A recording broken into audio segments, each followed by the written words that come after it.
John 4:13. Whoever drinks the water I give them, Will never thirst, indeed, the water I give them will become in them a spring of water. welling up to eternal life.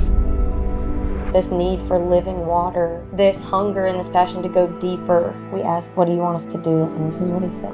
Stepping out in faith, trying something new. Not that we're changing, but that we're just going deeper. This fall, it's CAIN Live and in Worship. It's kind of like CAIN Church. You're going to leave and you're going to know somebody. You're going to look someone in the eye. You're going to have an encounter with God and you're going to leave healed.